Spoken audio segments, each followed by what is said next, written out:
ateş düştü.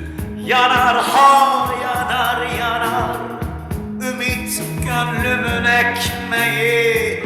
Umar ha umar umar, elleri ak yumuk yumuk, ojeli tırnakları nerelere gizlesin şu avcum nasırları.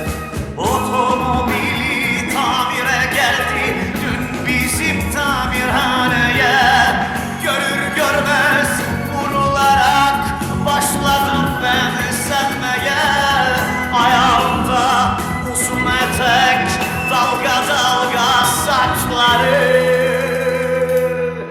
Ustam seslendi uzaktan, oğlum al takımları.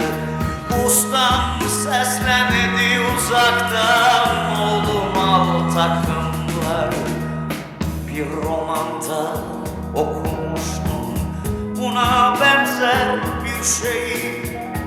Cildi parlak kağıt kaplı pahalı bir kitaptı. Ne olmuş nasıl olmuşsa aşık olmuş bu genç kız. Yine böyle bir durumda tamirci çırağına. Ustama dedim ki bugün giymeyim tulumları. Arkası kuşlu aynamda taradım saçlarımı. Gelecekti bugün geri arabayı almaya. O romandaki hayali belki gerçek yapmaya. O romandaki hayali belki gerçek yapmaya. Durdu zaman, durdu dünya, girdi içeri kapıdan. Durdu zaman, durdu dünya, girdi içeri kapıdan. Öylece baka kaldım gözümü ayırmadan. Öylece baka kaldım gözümü ayırmadan. Arabanın kapısını açtım, açtım girsin içeri.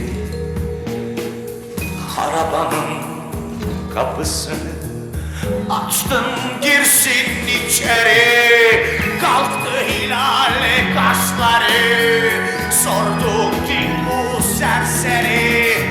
Kalktı hilali kaşları, sordu kim bu serseri.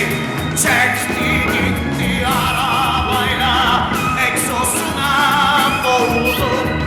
Gözümde tomurcuk yaşlar ağır ağır doğruldu. Ustam geldi sırtıma vurdu, unut dedi romanları. İşçisin sen işçi kal, giy dedi tulumları. İşçisin sen işçi kal, giy dedi tulumları.